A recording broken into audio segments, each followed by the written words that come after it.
Hashtag is Monday Report. Well, tonight we begin with the integrity question, and the EACC and interreligious leaders are asking Kenyans to exercise caution during the election and vote out political leaders with a corruption track record. In a joint communique, the interreligious leaders, after a consultative meeting held in Nairobi earlier today, now say that they will use their platforms to sensitize the public on the dangers of electing people with questionable academic credentials. And as Brenda Wanga reports, the EACC has also blasted the IEBC for failing to act on the list of candidates that were found wanting on integrity issues.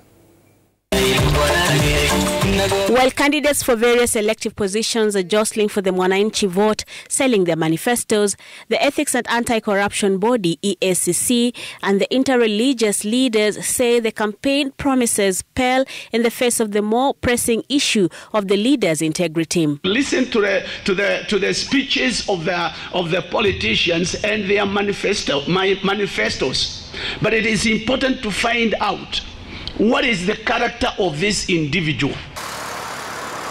Indeed, the integrity question has informed debate around the clearance of candidates vying in the 2022 elections, with the IEBC flagging 241 candidates over these issues. The IEBC declined to clear only 5 out of that number. We've had assertion by the IEBC. I'm not bashing the IEBC. We work well with them. But I hear that they are saying it's none of our business to do the clearing and the vetting of the candidates.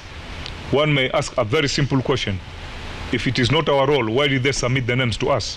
Amongst the list of those cleared by the IEBC are candidates with questionable academic credentials, some of whom have gone on to use the law to evade fulfilling the Chapter 6 requirements of the Constitution. Here in this country, you have people with fake papers, and they have the guts to come and abuse institutions. Chest thumping, saying they have degrees. How can you have a degree and you don't know your classmate? If you're asked, mention one classmate of yours, you don't know. So this is where we have reached in this country. You have crooks who are now aggressive, fighting the systems.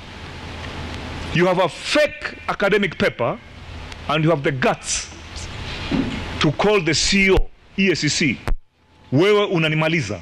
With the apparent inability of the constitutional institutions to kick out such candidates from the ballot paper, the EACC is turning to religious leaders to galvanize the voters into making the right, moral and integrity-based decisions in the voting booth.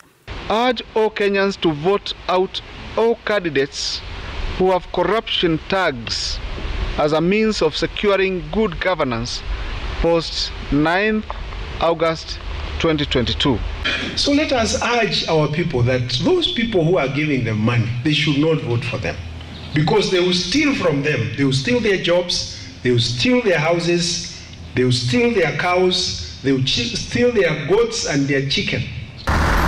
The EACC says the religious leaders may just be the saving grace that will see the country's deteriorating moral fiber saved from total destruction if unfit leaders make it into the legislative and executive positions. So you'll have about 60%, if we are not careful, 60% of MPs, senators and governors who I will call them as white-collar crooks, and then you expect those guys to come and streamline laws that will hang them. The leaders say there is need to amend the laws to fast-track prosecution and conclusion of cases to enable those accused and guilty of Chapter 6 crimes to be removed from the elective processes.